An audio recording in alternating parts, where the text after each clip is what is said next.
Welcome to the Ditch the Struggle podcast. I'm your host, Alana Rosso. I'm a graphic designer turned career and success coach who knew I could do better, but kept falling short of where I wanted to go. But after years of exploring personal and career development, business, money mindset, and energy work, I'm here to tell you that yes, you can move from stuck and defeated to empowered and confident. Ready to dive in? Awesome. Together, let's ditch the struggle.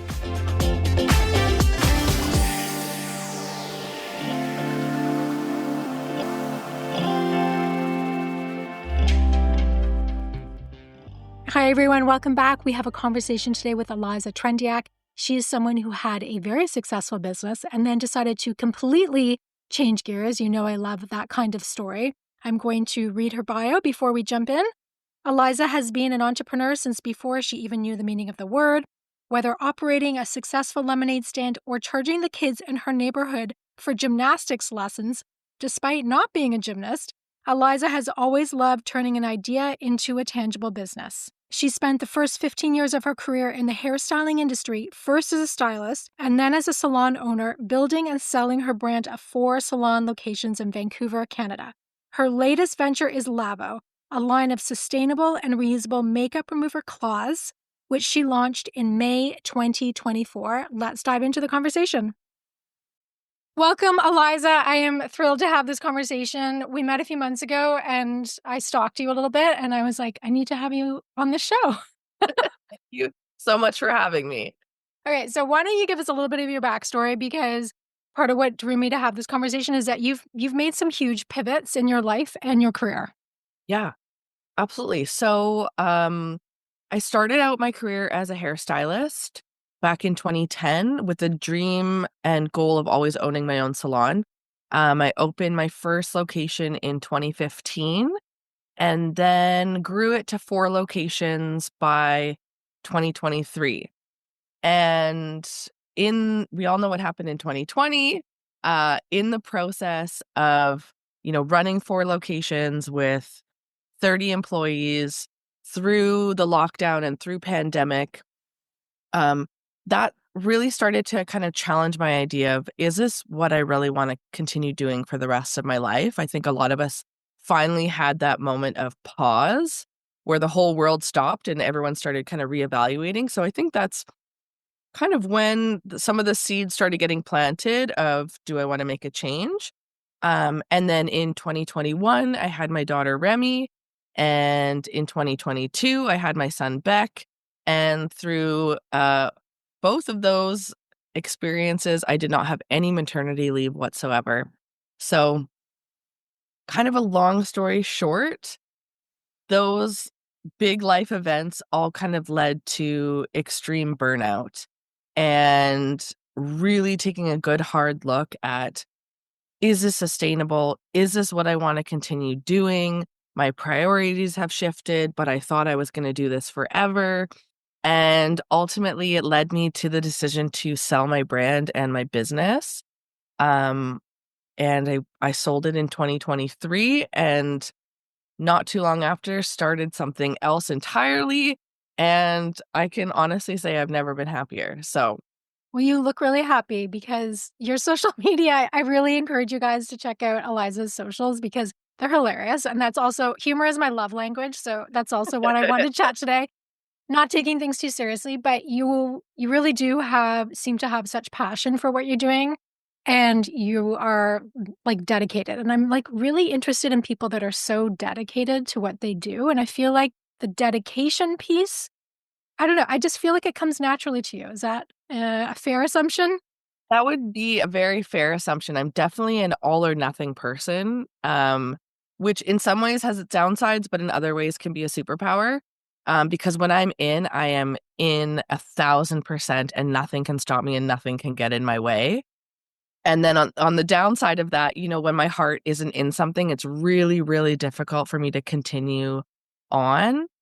But the cool thing is that what I've learned in like the last couple of years is that, even when your heart is out of something and you make a giant change, even though it feels terrifying that you have no idea what's on the other side, I can honestly say, like, getting to the other side, I'm like, oh, it's worth the risk. It's awesome. So take me back to that moment, or was there one moment when you were looking at your hair salons, like obviously really successful? I can't imagine how much work that would be to be running 4, and you realized that this is not for you anymore?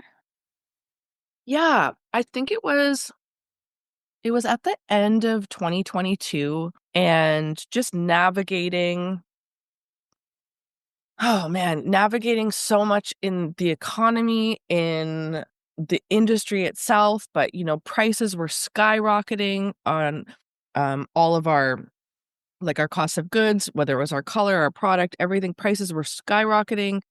There was so much pressure from my staff to continue giving raises and increasing because the cost of living was going up. But at the end of the day, my largest location, who we almost did just shy of $1 million in sales. We actually lost money that year. Wow.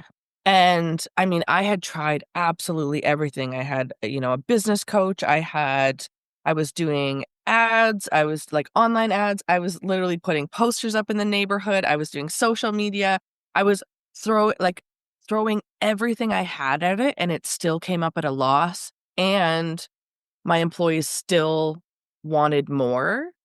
And I was like, I don't know if I'm the one that continued to have anything left to give to this. And so it all kind of came to a head when I had a full staff meeting and said, look, guys, we lost money last year. We have to make a change.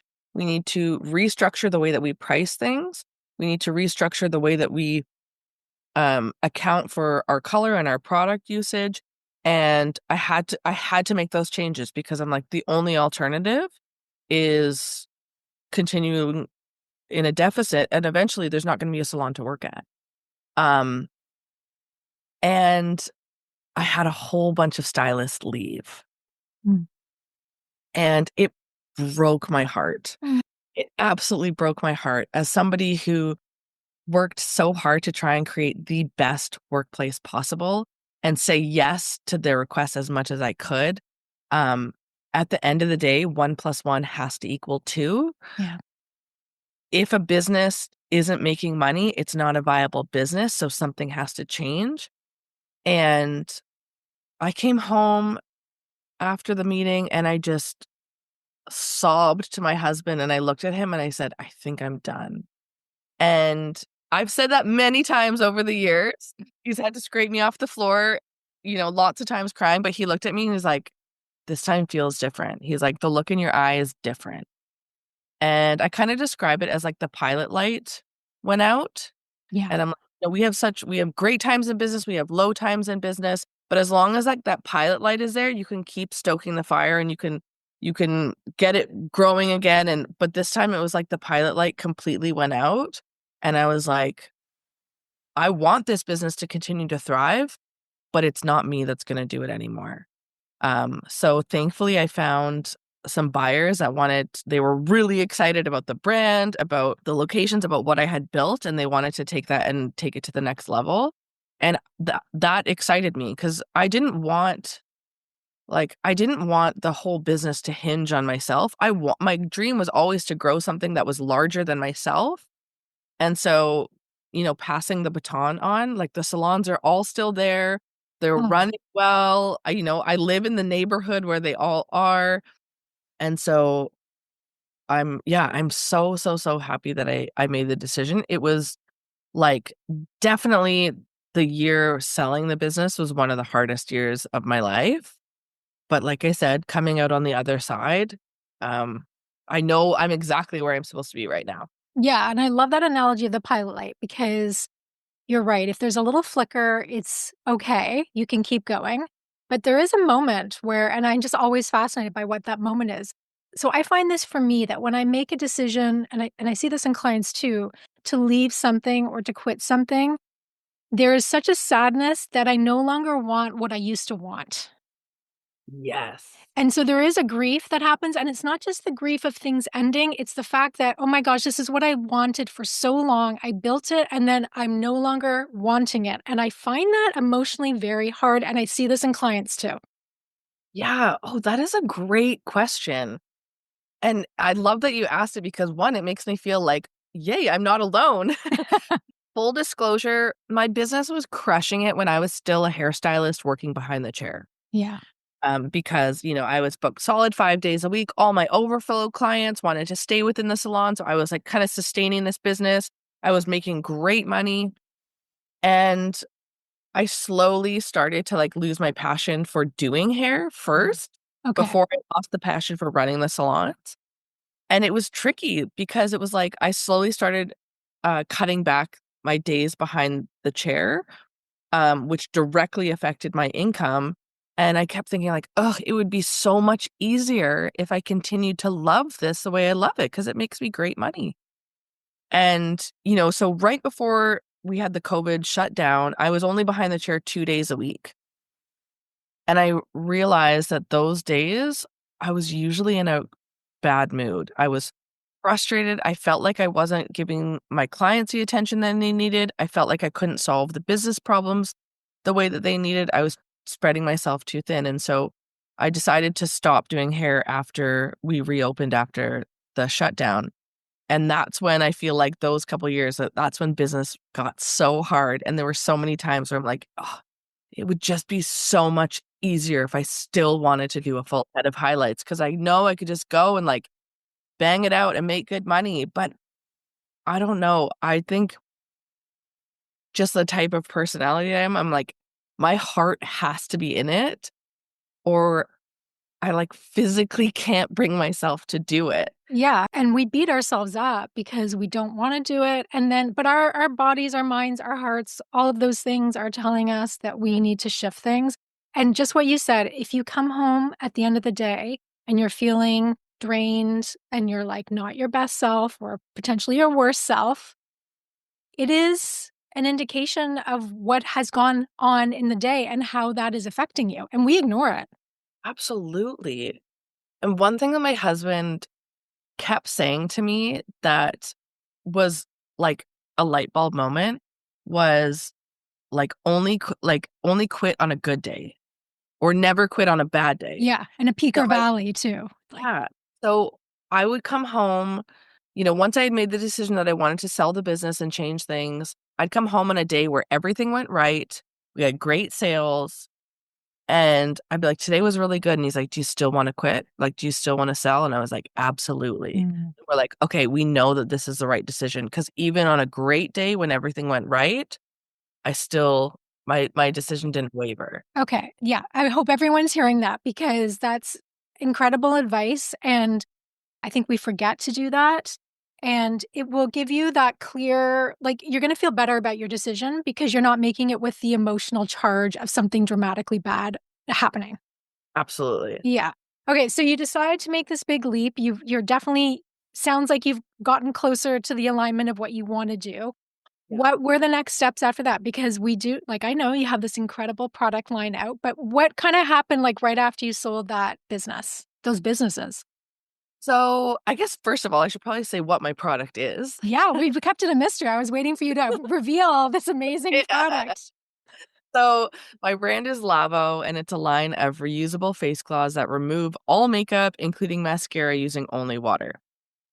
So I knew after having a service-based business that I wanted to switch and do a product-based business. I wanted something that I could create and design and do mostly from my home, so I could work around my husband and my schedules with our kids.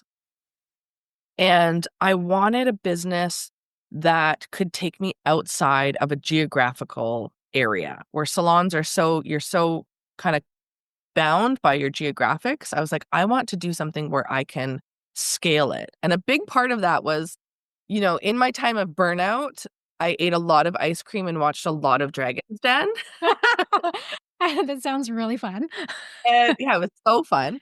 And I started thinking about like, okay, what is like a scalable business or what do I want to do next? In the salon industry, you're considered like a successful salon if you're making like 5 to 7% profit. We're basically, Wow. kind of right above where restaurants are.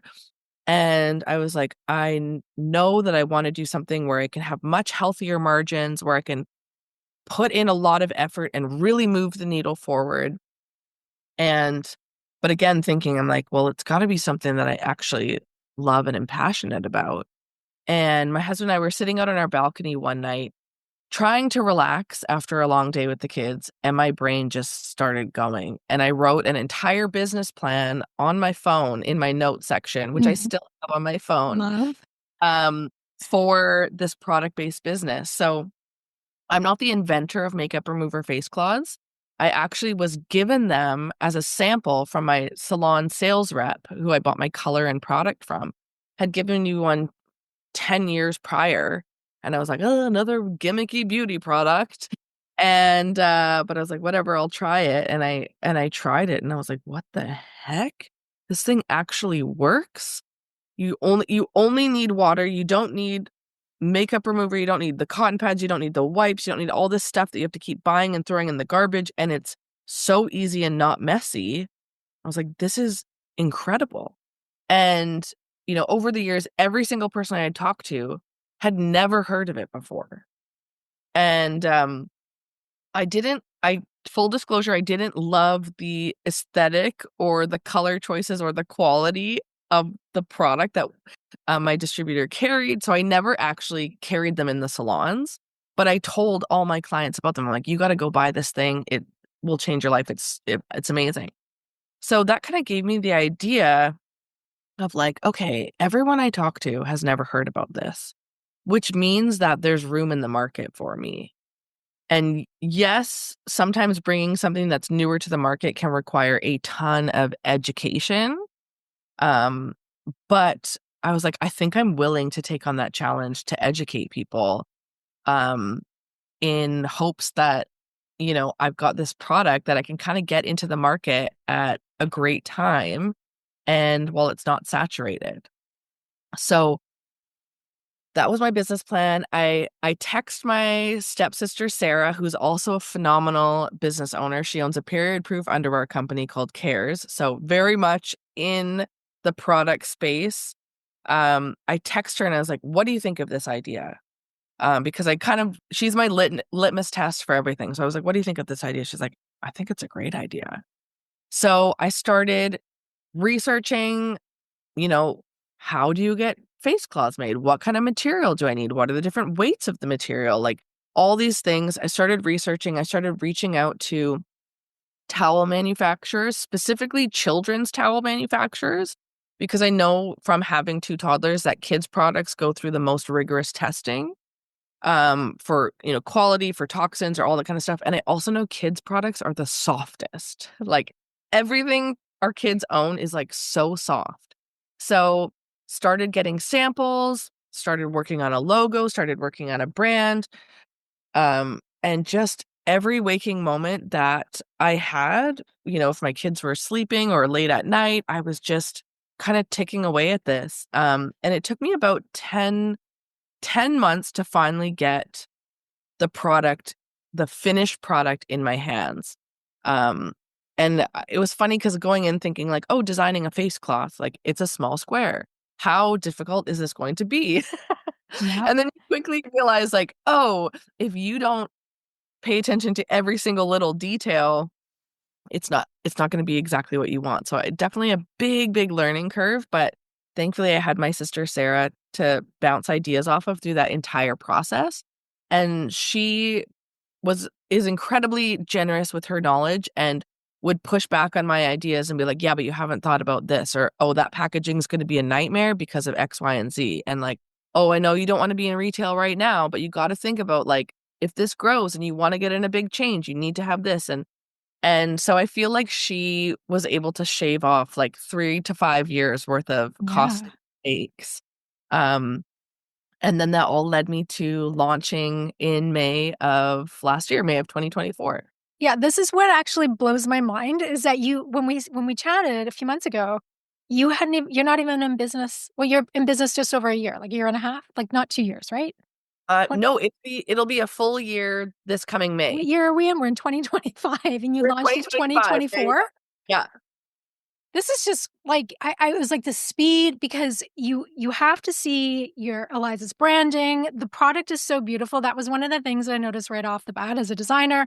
It's the colors, like they're just not like those dollar store tea towel colors. Like they're the most beautiful colors, like kind of jewel tones, but there's some like dusty rose pastels. And then everything's so thoughtfully thought through.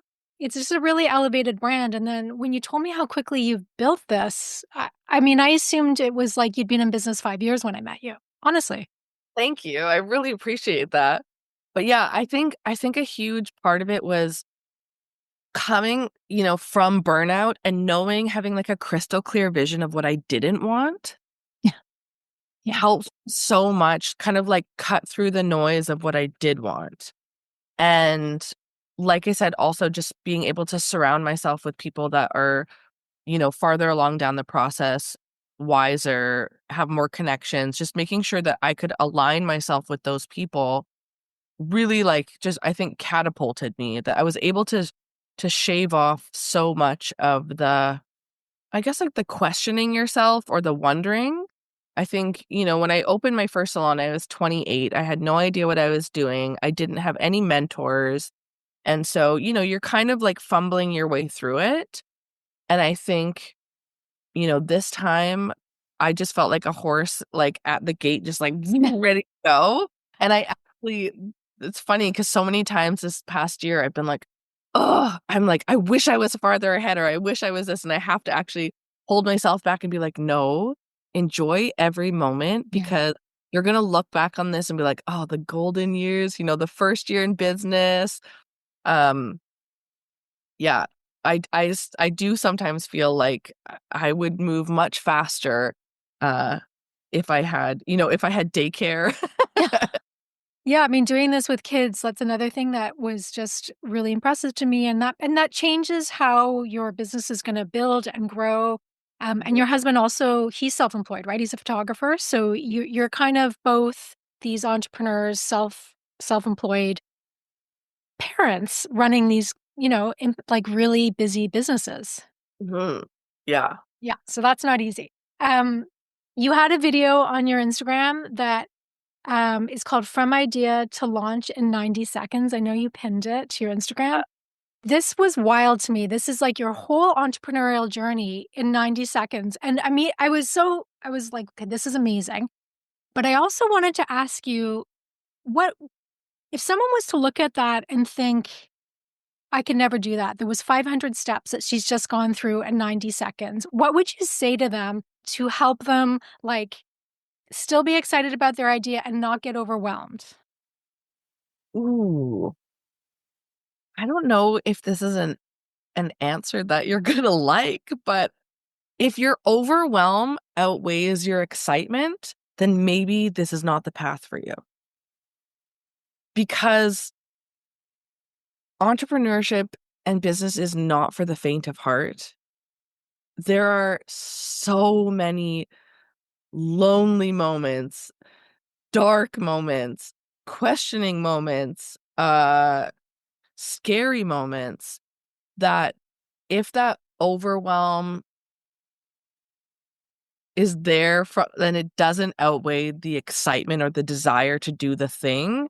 I don't I don't know if this is actually what you want. And again, that's just my opinion, but I'm like the only thing that has kept me going on like the days where I'm like, the money's dried up. How am I going to pay for this next thing?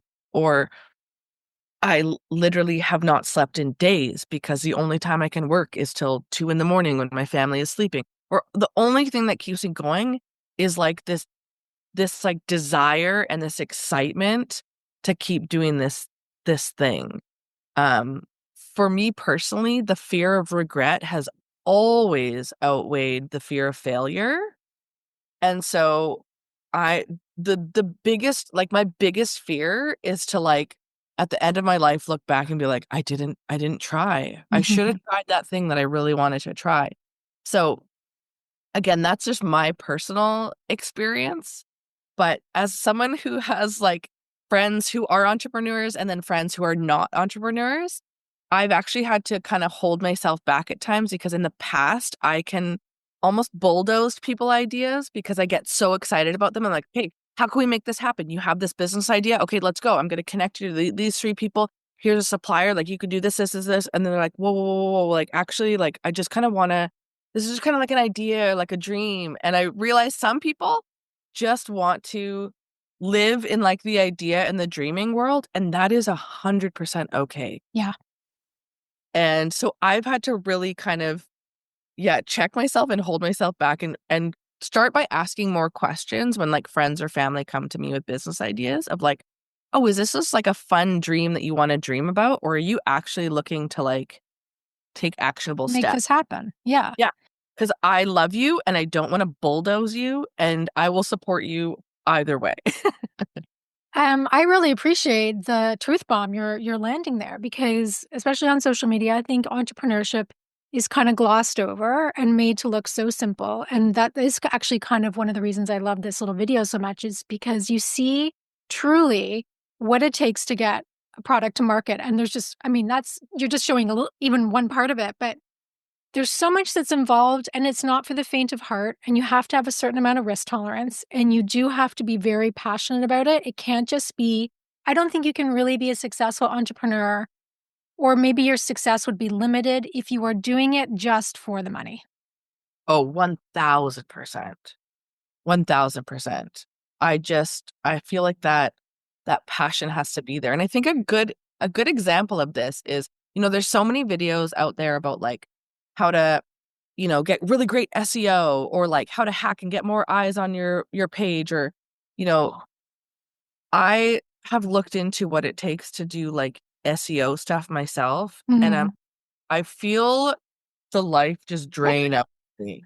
Yeah, I know. And I'm like, you could not pay me enough money Yeah. try and figure this out and do it myself. So what have I done? I found somebody who is equally passionate about SEO as I am about building a brand, and I've Yeah. aligned myself with them, and they're crushing it. Yeah. They love it and they're passionate about it. And I mean, yeah. And I just feel like you can like move the needle forward in your business so much faster if you like really focus on what brings you life. Mhm. And then the things that drain the life out of you, outsource those to people who are passionate about them. Because then you've got like all these pieces firing on all cylinders rather than you trying to do everything yourself. Yeah. And I've had this conversation with a few entrepreneurs on this show who say something similar. It's like, we really want to wear all the hats. Like, I think we put a lot of pressure on ourselves. I think women especially do it. It's like, I have to make everything, I have to do every single piece. I have to control every single piece. There's that piece as well. Right. And that can lead to its own level of burnout, right? Because we're trying to be too many people, do too many things. And we have to release the reins just a little bit to make it happen. So delegation obviously is a huge part of leadership. Absolutely. I think too, um, thankfully, I had a lot of practice in that with the salons because I had 4 locations. You can't be everywhere at once, and I'm not a micromanager whatsoever. So I had lots of practice in like delegating and having to rely on other people, especially then having kids and physically not being in the salons as much. Um, so giving up the control of those things hasn't really been that much of an issue. And I know talking to other entrepreneurs, um, it can be really hard to let that go. I think what I've learned about myself is I'm very much a big picture person, and I Hmm. get like the little details kind of drain me. So I'm like, Hmm. if I can delegate those little things to other Yeah. people, then you know that's gonna help me get to where I want to go way faster. And there's this analogy that I've heard people talk about how, like, in school, when you're getting a bad grade in a subject, your parents will often be like, "You need to study harder in that. Hmm. Focus on that thing." And we're focusing on the thing that we're not good at rather than, like, you're crushing it at PE or you're crushing it at biology. Let's just pour all our resources into, like, Yeah. fueling that fire. And I think that the same thing can kinda be true, and I mean, my kids are only toddlers, but I'm trying to, like, live that out with them of, like, if you're not naturally good at something, yes, we need to practice it. But if you excel at something and it brings you life, like, let's just run with that. Yeah. I was just thinking about this the other day. I was like, why the F did I take calculus in high school? Like, what was I thinking? Obviously, I dropped it. What part of me felt this pressure? And I think there, well, that's something that's a whole other conversation about the pressures in the education system to kind of do those things that you're talking about, like to be good at all these subjects and things.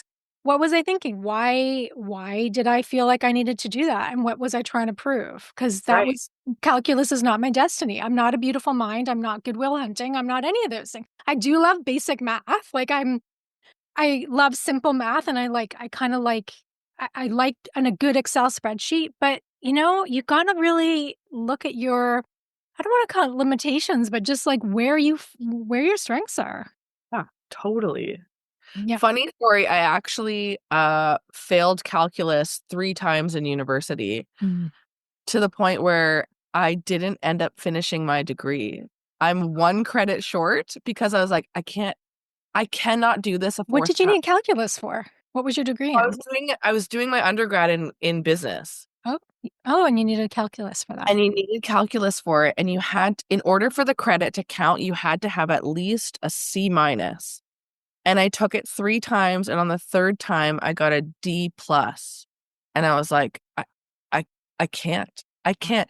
So it's like this joke in my family that I'm like, I'm 1 credit short of having a business degree, but it hasn't It's not stopped. stopping you. So, okay, here we go, listeners. Not having a business degree does not stop you from having a business. No, not at all. Like you're crushing it. And And I've uh, never had to use calculus once. yeah, So, what is it for? I mean, like unless it's for NASA people and stuff. I don't know, but yeah, it's well, does it weigh on you, or do you like I've just moved on? I'm off and running. I fully moved on. I think it probably weighs on my dad who paid for my education more than it weighs on me. But, he's my biggest fan and sees how I'm succeeding, and I'm like, "Dad, don't worry, like, I'm gonna take care of you when you're old, so Aw. it's all gonna come back around. It's all gonna work out. Trust Now, me." were you always because you're someone who's taking action, and that's one of the things that kind of the common threads I see through your work and how you've built the business is that you had the idea and then you took action. And that is often the deciding factor that I see between someone who just has that idea, which is totally great, you can live there, or the person that actually wants to take it to market or make it profitable or move it beyond a hobby, right? Were you always someone that was easy, like you had the idea and then you would execute?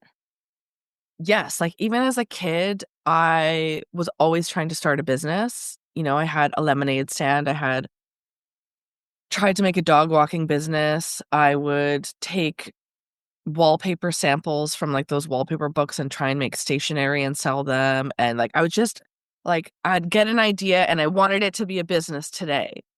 Um,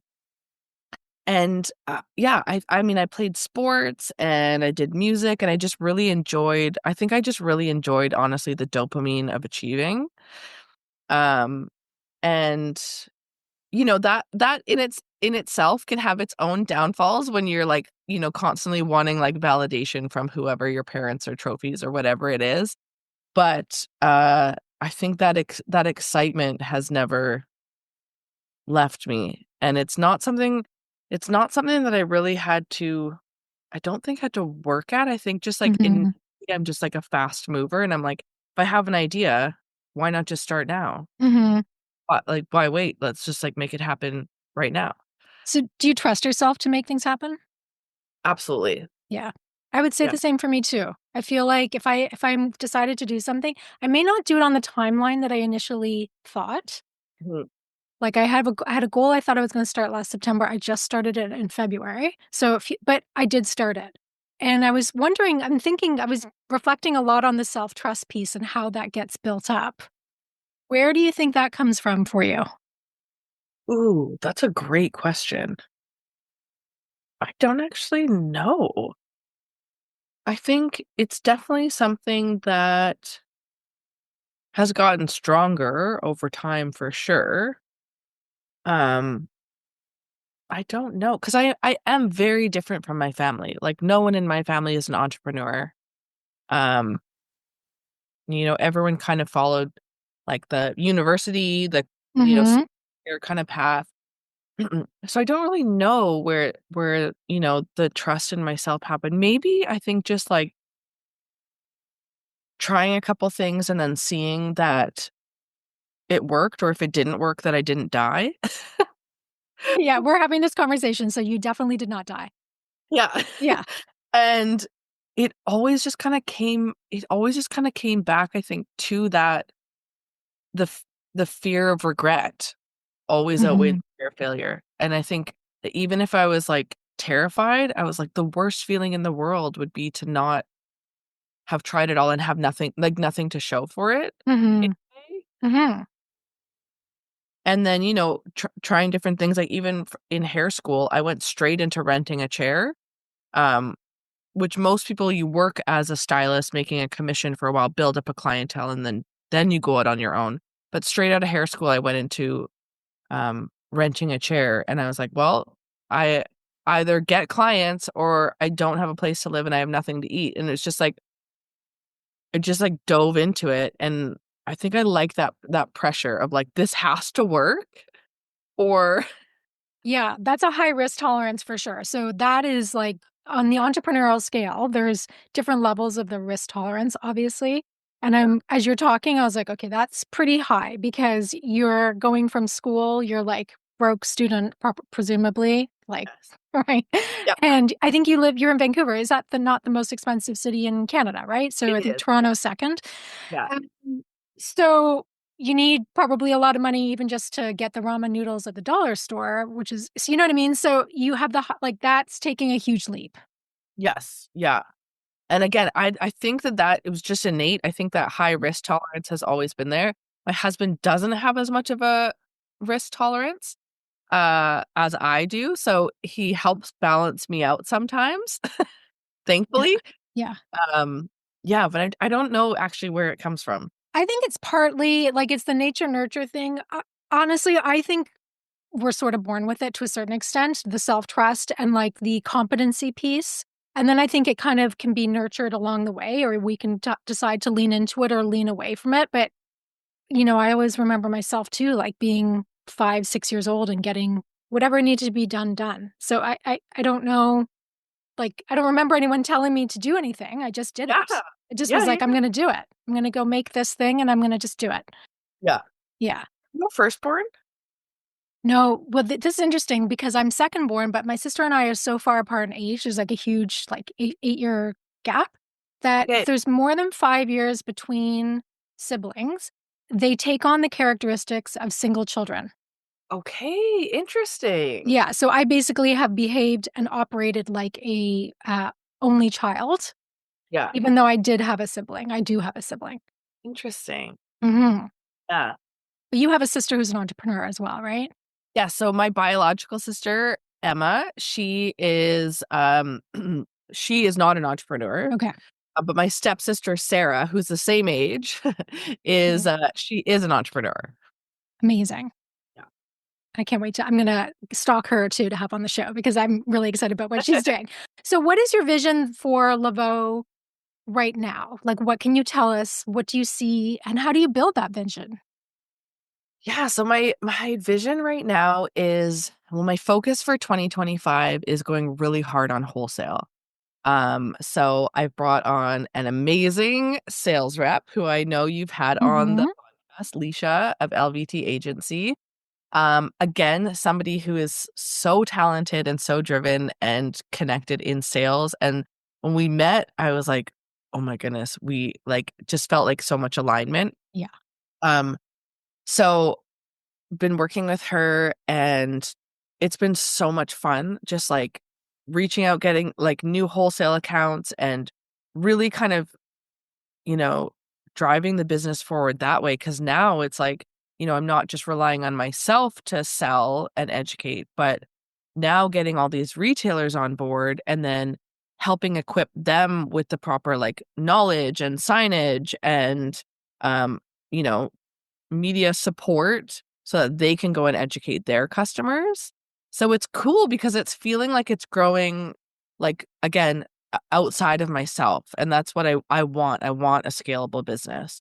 Um, so going really hard on wholesale. I've also got picked up by a West Coast beauty distributor, and it's full circle because it's the same distributor that I used to buy from when I was a salon owner and who gave me the first The first sample. cloth. Yeah. Oh Yeah. my gosh, I love that. I love So, that.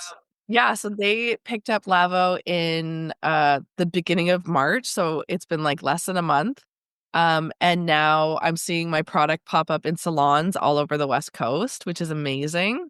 And then still going hard at doing trade shows. I do love in-person selling. I was Mhm. saying before we started recording, it's exhausting, but I do love it because there's no better way to learn about your customers than talking to them face to face. And then I'm setting my sights high on some bigger retailers. I would love to be in Indigo. I would love to be in Shoppers. The, kind of the golden goose for me would be Sephora one day. Um, Yeah. and and then also a bucket list item for me is I really, really, really want to be on Dragon's Den. And I applied and I had the opportunity to audition a couple weeks ago, and I had the best time auditioning, and just being able to be invited to audition Yeah. felt like such a huge accomplishment. So I'm waiting to hear whether or not I get invited to come to Toronto this year. But I figured I'm like it could take me several times to get on the show, so I'm like the sooner I get the failures out of the way, Yeah. sure I'll get on the show. So that's a bucket list thing for me. I think just I've learned so much from the show. It's an I amazing show. Yeah. I am so like proud that the majority of the dragons are female. I Yeah. just love that.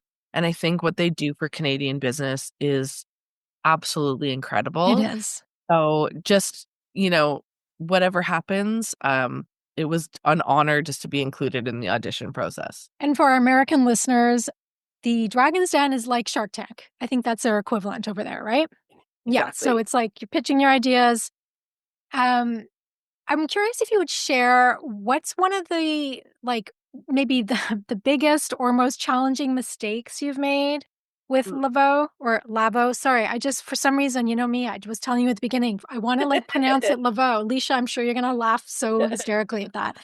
I give things a French spin. I don't know why. I So love Lavo, what is one thing that's like not gone well that you really learned for, or something you had to pivot from? Absolutely. Um, One struggle that I often have is being too trusting. And in the beginning, I was given a personal recommendation for an Amazon management company. And because I do sell on Amazon in Canada and the US. And again, it was one of those things where I was like, I do not have, 50 hours in a day to learn the ins and outs of Amazon. I want to bring on a management company that can, you know, fast track me to growing on Amazon. So I talked to an entrepreneur that I really respect, and they gave me a personal recommendation for a company in the States. And so without doing any kind of shopping around, I was like, well, so and so trusts you, so I'm going to go with you. And I spent so much money on almost no return whatsoever. So with the dollar exchange, it worked out to be about $4,000 a month just in management fees. Wasn't even the cost of advertising on top of that. And again, I've got one product. So it's not like, I've got hundreds of SKUs, but anyways, I trusted them.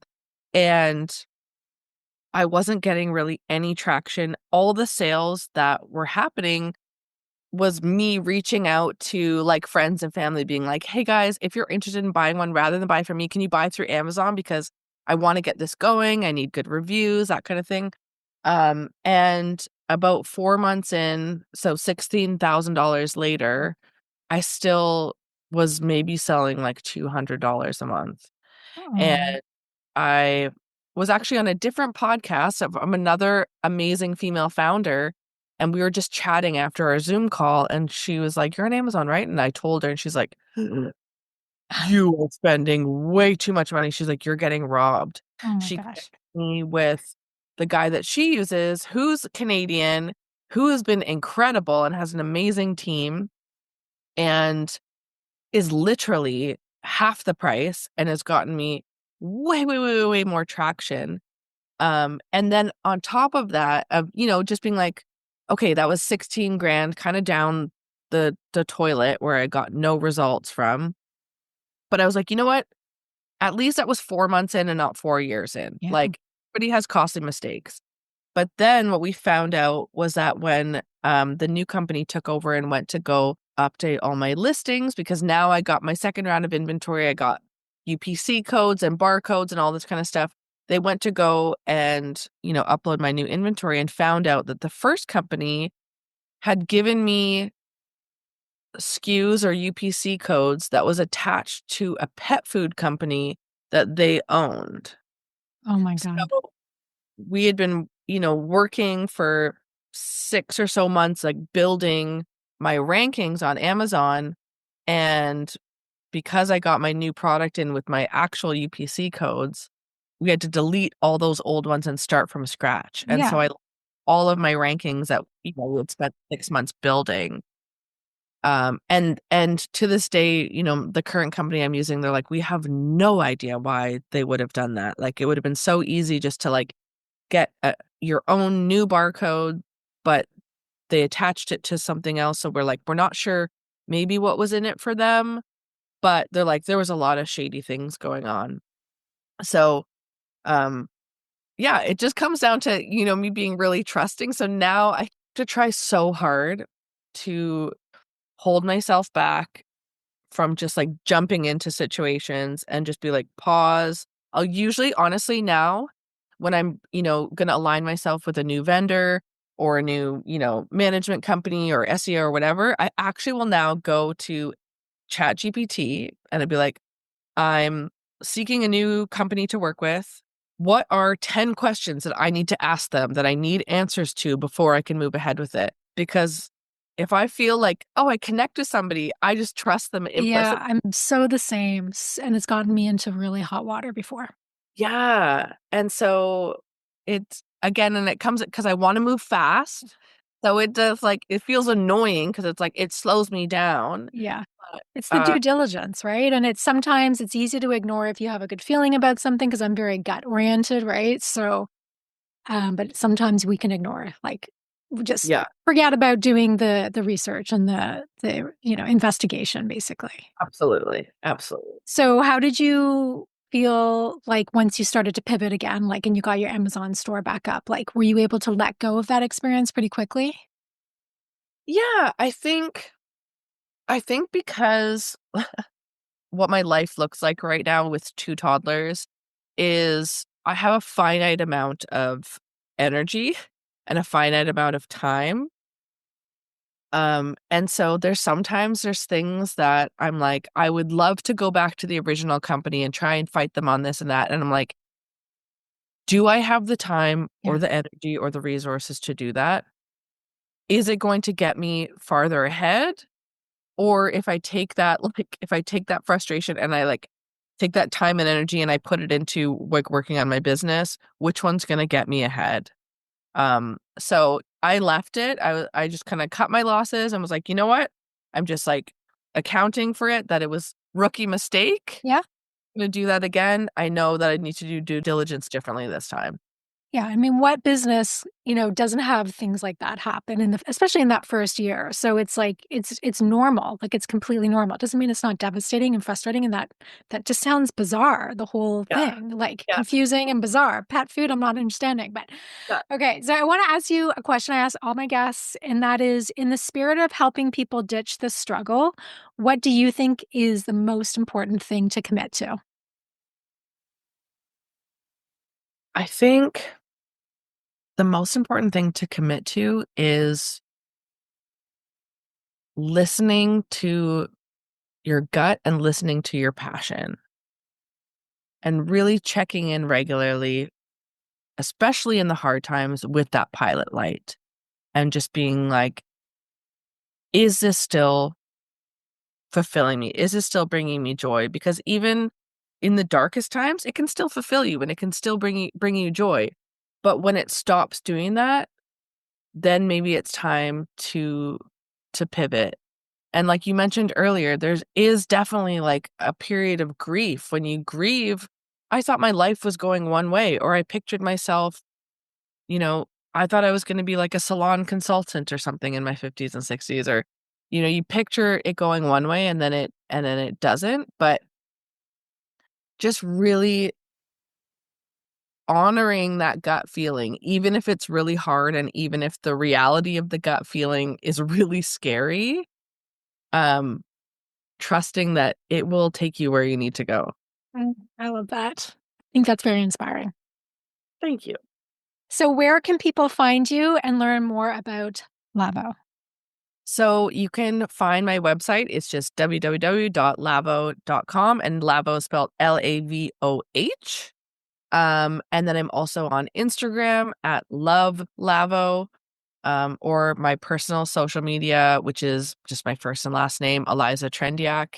And there is a lot of crossover. My videos, I'm usually showcasing chaotic behind the scenes in the daily life of an entrepreneur. But that's how you can stay in touch and follow along. Amazing. And I just didn't ask you, I was going to ask you, what does Lavoh, where did that come from? The name?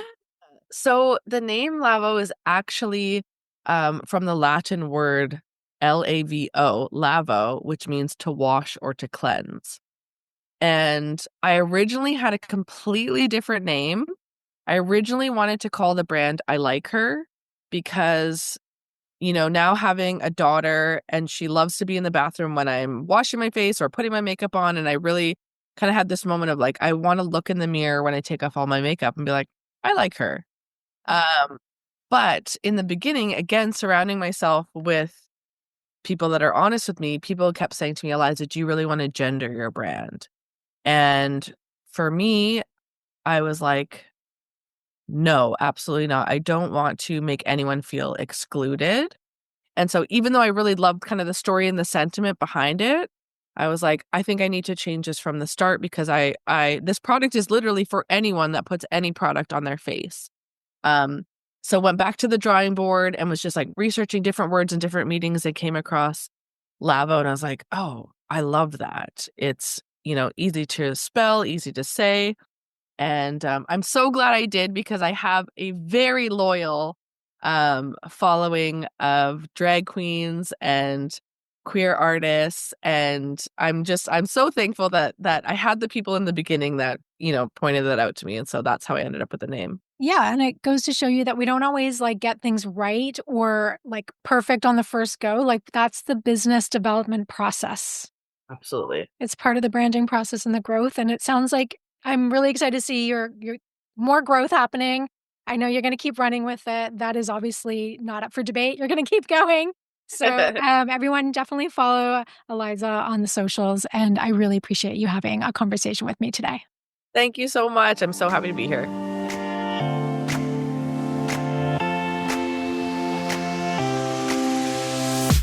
Thank you for joining me today on Ditch the Struggle. You showing up here means so, so much to me.